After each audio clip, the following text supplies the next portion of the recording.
नमस्कार मेरी YouTube family. आज हम आपके लिए राम सेतु और गिलहरी की कहानी लेकर आए हैं। आप ध्यानपूर्वक सुने और अपने प्रियजनों व मित्रों में ज़्यादा से ज़्यादा शेयर करें ताकि सभी इस कथा को सुनकर पुण्य प्राप्त कर सकें और सभी को पता चले कि राम राज में ऐसा भी हुआ था। जिस समय भगवान राम माता सीता को रावण के बंधन से छुड़ाने के लिए लंका को जा रहे थे, जब उनकी पूरी वानर सेना समुद्र के किनारे पहुंच गई, तब किसी भी प्रकार का कोई मार्ग नहीं मिला कि उस समुद्र को किस प्रकार पूरी सेना के साथ पार किया जाए। इसी के संदर्भ में गिलहरी का योगदान भी सम्मिलित हुआ, क्योंकि वहां पर एक राम सेतु बना था जिसमें गिलहरी का बहुत ही बड़ा योगदान रहा था। आइए आपको उसकी कथा बताते हैं। यह बात उस समय की है जब भगवान राम माता सीता को बचाने के लिए लंका जाना चाहते थे, परंतु समुद्र की वजह से लंका पर नहीं पहुंच पा रहे थे और उन्हें किसी भी प्रकार का कोई रास्ता नहीं सूझ रहा था। इस पर भगवान श्री राम क्रोधित हो उठे और उन्होंने समुद्र पर बाण तान दिया, जिसकी वजह से समुद्र देवता भयभीत हो गए और भगवान श्री राम के सम्मुख प्रकट हो गए और वार्तालाप में उन्होंने बताया कि आपकी सेना में नल और नील दो ऐसे वानर हैं जिसके जरिए आप राम सेतु का निर्माण कर सकते हैं और इस समुद्र को पार कर सकते हैं। इसके पश्चात वानर सेना और हनुमान जी ने यह तय किया कि हम सागर के ऊपर एक सेतु का निर्माण करेंगे और उसी पर चलकर लंका पहुंच जाएंगे। इसके पश्चात हर एक वानर ने पत्थर पर प्रभु श्री राम का नाम लिखना शुरू किया और नाम स्मरण करते हुए नल और नील ने पत्थर को सागर में डालना शुरू किया।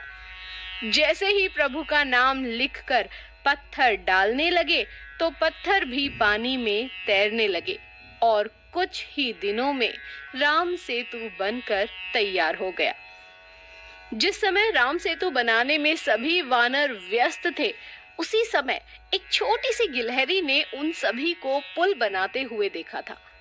गिलहरी ने मन में सोचा कि प्रभु श्री राम तो साक्षात भगवान हैं। उनके लिए जब यह बंदर राम सेतु बना रहे हैं और भगवान राम की सेवा कर रहे हैं, तो मुझे भी सेवा में अपना योगदान देना चाहिए। यह सोचकर गिलहरी ने मन ही मन प्रभु श्री राम के चरणों में नमस्कार किया और दूसरी तरफ अपनी सेवा शुरू कर दी।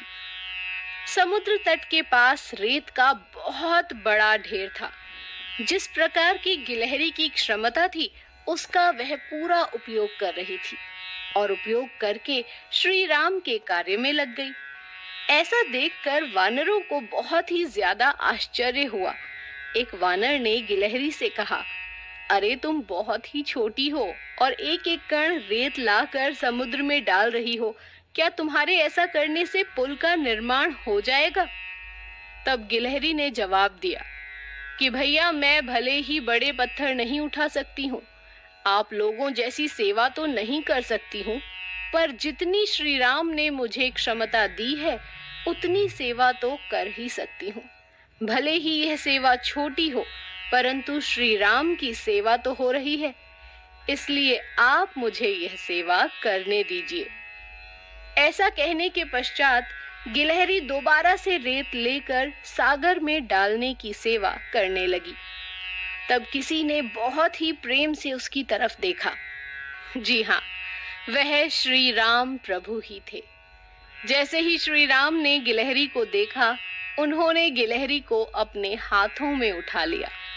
इसके पश्चात श्री राम ने अपने प्रेम से अपनी दाहिनी हाथ की उंगलियों से उसके सिर पर हाथ फेरते हुए गिलहरी से कहा, भले ही तुम छोटी हो, किंतु तुमने मेरी सेवा बहुत ही अच्छी की है, इसीलिए मैं तुमसे बहुत ही अधिक प्रसन्न हूँ। इतना सुनते ही गिलहरी भाव विभोर हो उठी।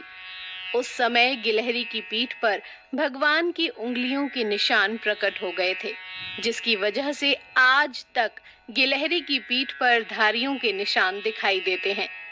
वह प्रभु श्री राम की उंगलियों के निशान ही हैं।